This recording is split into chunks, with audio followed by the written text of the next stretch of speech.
सर्वेषु दासी भोजेषु माता शयनेषु रम्भा मरणकूल क्षमा धारित्री सद्गुणयुक्ता प्रिया धर्मपत्नी।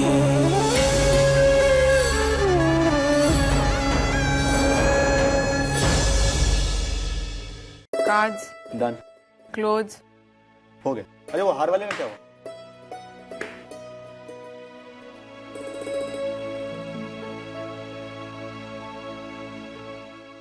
मुझे आपसे बात करनी है। बोल। पापा, आज तक हमेशा मैं आपसे गुस्सा रहा। हर बात के लिए मैंने आपको दोषी समझा, यहां तक कि धर्मपुर का मालिक कहते रहा आपको। कभी एक पिता का सम्मान नहीं दिया मैंने। लेकिन आज पप्पा, आज आपने खुद संतू को इस घर में वो स्थान दिया जिसकी वो हकदार है। उसे उसकी खुशियां दी पप्पा आपने। पर मैंने हमेशा आपको गलत समझा, हमेशा आपका अपमान किया। मुझे अपनी गलती के लिए माफ कर दो पप्पा।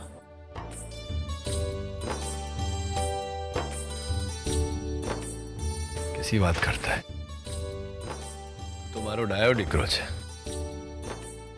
मैं भी तुम सबसे बहुत प्यार करता।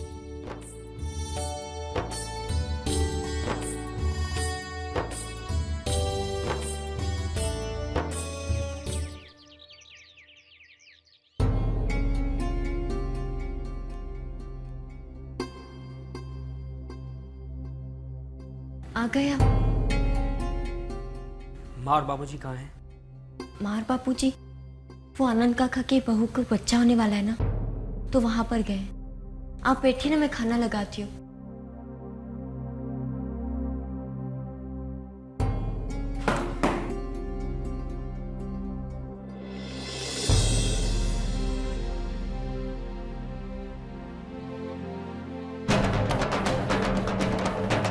मालिक ने और संतू ने मेरी वजह से छुट्टा छेड़ा लिया ताकि मालिक के बड़े बेटे यतीम और मेरा लगन हो सके। ये धर्मपुर के मालिक के बड़े बेटे यतीम मायावंशी। और क्या बताया तुम्हें खेमी ने अपने बारे में? मेरा मतलब उसके परिवार के बारे में, उसके बीते कल के बारे में। बीती जिंदगी के बारे में जान के क्या करना है ना बापू? आगे जिंदगी तो हमको साथ में ही गुजारनी है।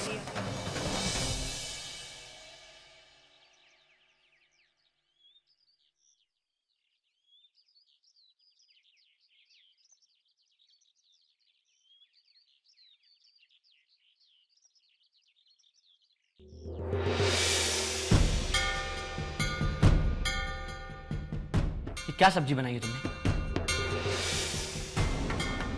कोई स्वाद ही नहीं है इसमें। रोज ऐसे ही तो बनाती हूँ, आज क्या हुआ? हो तो तुम्हें कुछ गया खेमी।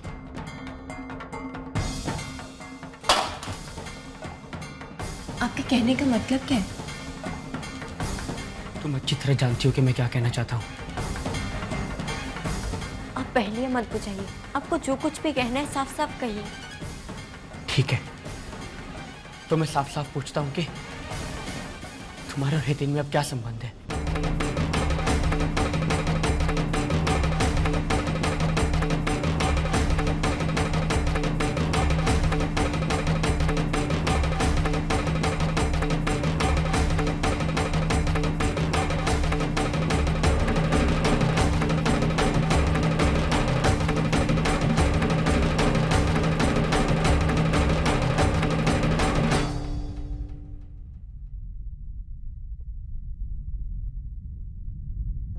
तू ही बता संतू, मैंने क्या किया? बहना, सब कुछ ठीक हो जाएगा।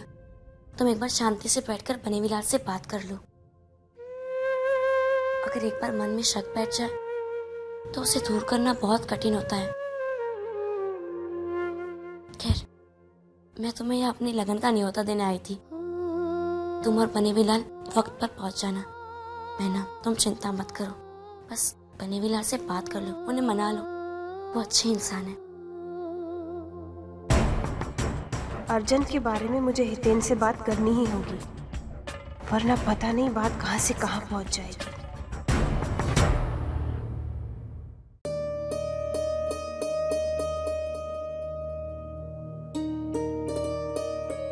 क्या बात है नानका, परेशान हो? नहीं मोटी बहन, ऐसी कोई बात नहीं, बस विचार रहा था कि वो छोकरी ने अपने घर के लिए इतना कुछ किया ना, मेरे करने में कोई कमी ना रह जाए। कैसी बात कर रहा है तू? ये जो तू कुछ कर रहा है वो भी कुछ कम नहीं है उसके लिए। इतना बड़ा घर दिया है उसे, धर्मराज महियावंशी की पत्नी कहलाएगी वो, मालकिन का औहदा मिलेगा उसे, ये कुछ कम है? चल अबे जवा देना मोटी बहन, ये देख वो संतूड़ी के लिए कुछ दागीना बनवाया था, इसलिए तुझे बुलाया, एक बार देख के खातरी कर ले चल कि घर की मालकिन के लायक है कि नहीं है। इस सब की क्या आवश्यकता थी उस छोटी घर की लड़की के लिए? मोटी बहन छोटी घर की थी पर अवे रही नहीं ना, मैंने उसको ये दर्जा दिया है।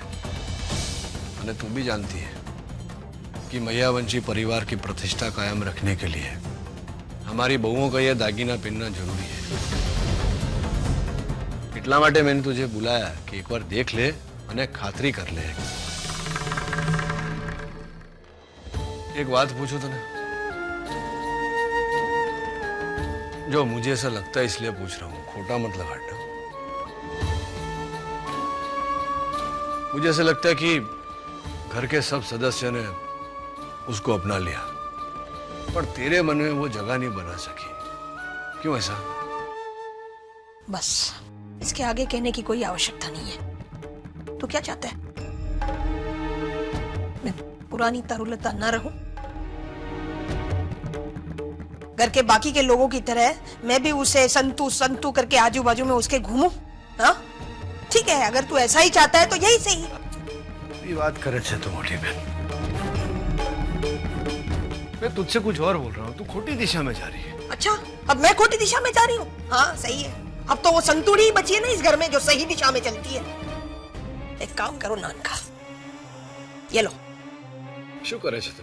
लेना, घर की जिम्मेदारी है। सुभद्रा भाभी के बाद मैंने ही संभाला था इस घर को, लेकिन अब मुझे ऐसे लगने लगा है ना कि संतूड़ी मालकिन बनने जा रही है, तो ये चाबियां भी उसे ही दे दे तू। चलना है, मैंने बोला क्या ऐसा? उसके लिए रुकूं मैं नानका? इंतजार करो कि कब तू आएगा, मेरे हाथों से चाबियां छीनेगा और संतू के हाथ में दे देगा मेरे मुंह के सामने। इससे अच्छा है मैं ही दे देती हूँ। ये ले। क्या भी बात करे? नहीं ले ना नानका, ले ले। अरे मैंने बोला क्या ऐसा? नहीं ले ले, बोलने की जरूरत क्या है? ले ले। अरे मैंने मांगा क्या चाबी तेरे से? मोटी बहन,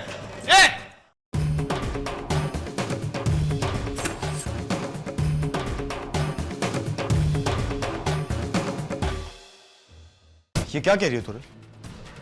अर्जुन क्या पागल है? वो सोच भी कैसे सकता है ऐसा?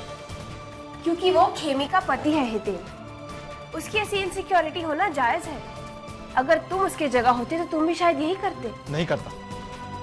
अगर मैं अर्जुन की जगह होता तो खेमी पे शक नहीं करता। वो इसलिए क्योंकि तुम खेमी को चाहते हो, उसे अच्छी तरह से जानते हो। लेकिन अर्जुन, अरे उसे मौका ही कहाँ मिला खेमी को जानने का। इनफैक्ट वो दोनों ही कहाँ जानते एक दूसरे को। तुम्हारी बात सही है तुरे, लेकिन खेमी को बिना जाने बिना पहचाने तू उस पर शक कैसे कर सकता है? मुझे लगता है हितेन उसने तुम दोनों को साथ देख लिया होगा। पिछले दिनों कई ऐसे मौके आए जब तुम दोनों साथ थे, उसने शायद गलत मतलब निकाल लिया हो। अगर उसने अपने मन से गलत समझ लिया तो इसमें हम क्या कर सकते हैं? और तुम ही सोचना तो, खेमी उसकी पत्नी है, अगर उसे ऐसी कोई भी बात लगी तो उससे पूछ सकता था। तुम एक ही पॉइंट ऑफ व्यू से सोच रहे थे, इसलिए तुम्हें गलती नजर आ रही है। सी, हमारे पास एक प्रॉब्लम है जिसे हमें सॉल्व करना है, और उसका सोल्यूशन सिर्फ एक इंसान के पास है। कौन? तुम।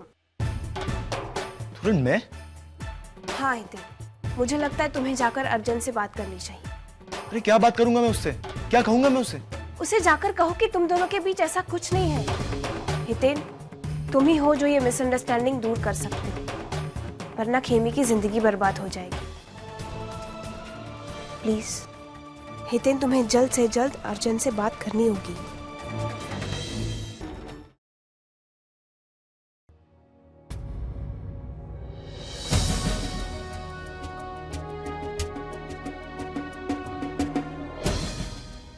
क्या हुआ? गुस्सा क्यों हुआ? गलती तो आप ही की है ना। क्या जरूरत थी पापा को चाबियां देने की? अरे उन्होंने आपसे मांगी थी क्या?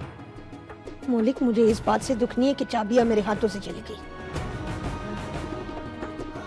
मुझे बुरा इसलिए लग रहा है क्योंकि वो कल की आई छोकरी के कारण आज मेरे और मेरे भाई के बीच में दूरियां बढ़ गई।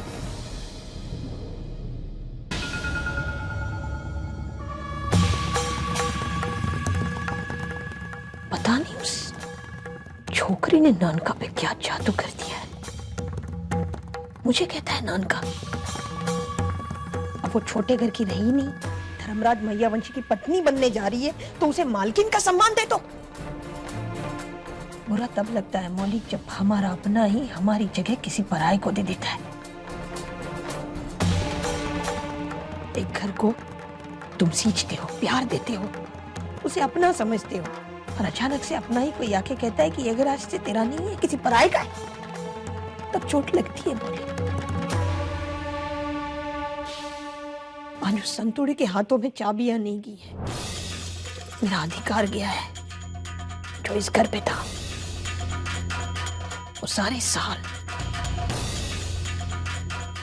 जो मैंने इस घर को दिए थे, एक ही पल में मेरे हाथों से फिसल गए।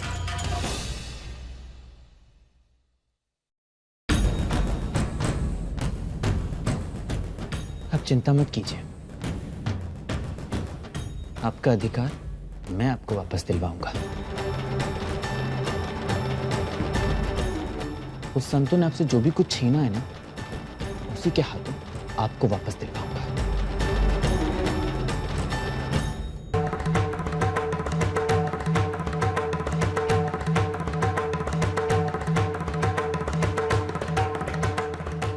वाकई पप्पा गलत कर रहे हैं। उसे मालकिन का अधिकार दे रहे हैं जिसमें अब भी नौकरों की तरह छुप छुप कर हमारी बातें सुनने की आदत है। नहीं नहीं मौलिक भाई, मैं तो बस बीनमा को बुलाने आई थी यहाँ पर। मेरे सामने महान बनने का नाटक मत कर, समझी ना? ये जो तेरा महानता का भाषण है ना, घर के बाकी के सदस्यों को सुना, वो आंसू पोंछ पोंछ के तालियां मारेंगे तेरे लिए, मैं नहीं, समझी? जाना अभी, जाना। जो भी तू कुछ चाहती थी मिल गया ना तुझे। मालकिन का औहदा मिला, अब तो चाबियां भी मिली। खुश। एक काम कर, अगर हो सके तो मुझे और मौलिक को छोड़ दे। सुनाई नहीं देता? समझ में आया मालकिन?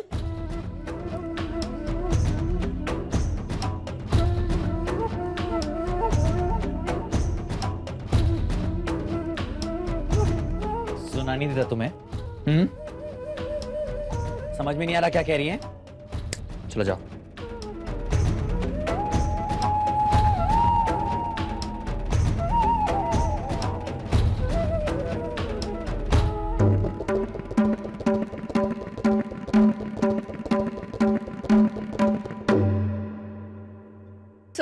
हो गई सारी तैयारी? हाँ, लेकिन आज शाम मेहंदी और संगीत की रस्में एकदम धमाकेदार होनी चाहिए।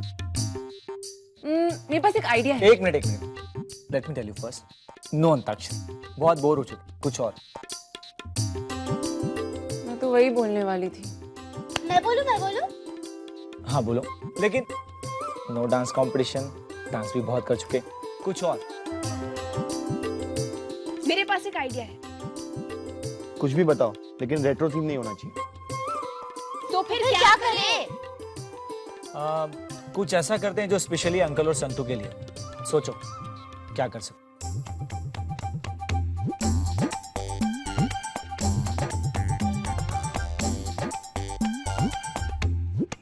एक आइडिया है।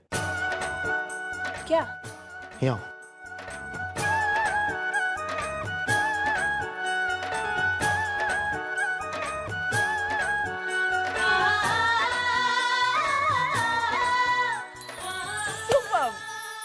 परफेक्ट। वाओ यार, not bad, I am impressed.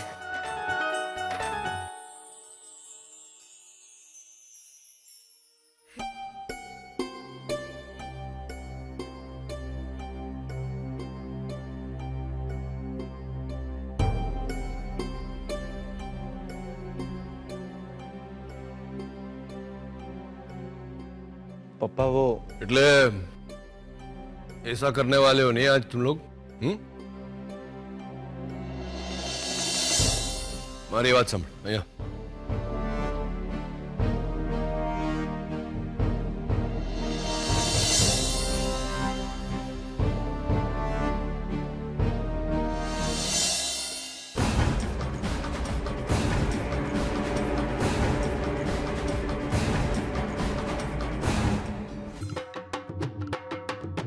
नानी मैं मेहंदी लगाऊंगी। नहीं बेटा, सगन की मेहंदी है ना, पहले घर का जो बड़ा होता है ना वही लगाता है बेटा। मैं चाहती हूँ कि तरु लगाए। वो घर की बड़ी है और धर्मराज से निकट है ना, नजदीक है, इसी हिसाब से।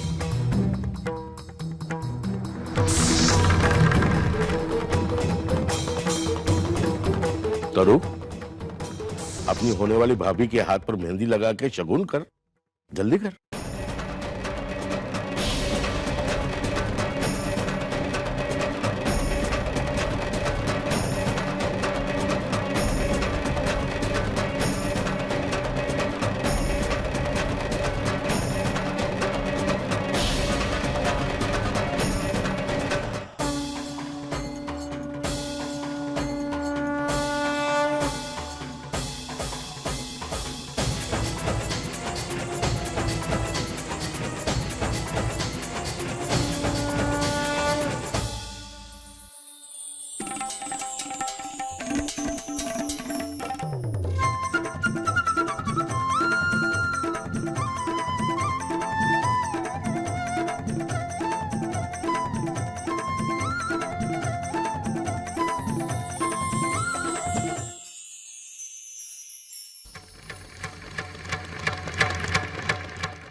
आप तो पापा के नाम का डी लिखना ही भूल गए।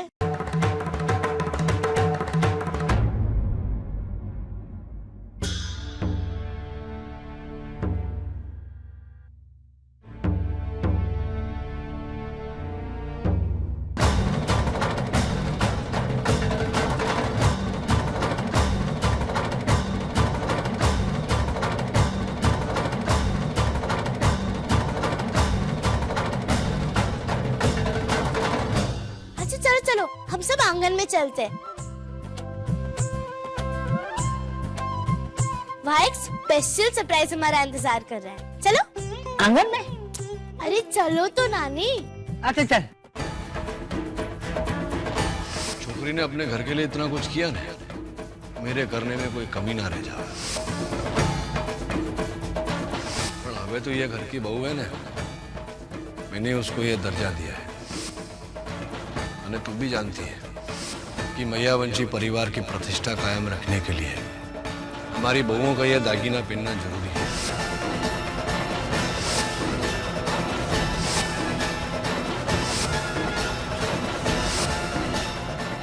इस संतुड़ी को तो मैं अब नहीं छोड़ूंगी।